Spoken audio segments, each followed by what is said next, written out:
if it was not for the grade 12, we're going to move up until Euclidean. But now I'm going to move very fast on trig.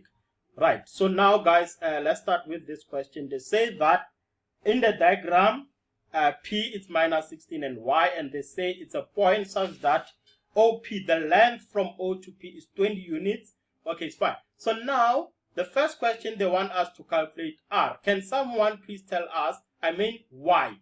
Guys, remember this is a right angle triangle. So if this is a right angle triangle, we have the X as what? We have the X as minus 16. Then I have the Y, the OP, the radius. So let's write this down. X is minus 16. Y is the one that we need to find. Therefore, we have OP, which is R, the radius. It's given as, let's go back to the question. They said this is equals to 20 units.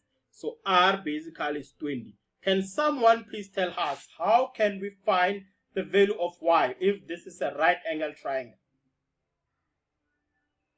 Using the Pythagoras theorem. Thank you very much. That's very correct. We're going to use the Pythagoras theorem to answer this question. So if I use the Pythagoras theorem, what I'm going to do is that, remember, this is question 3. Okay, so this is question 3. So on question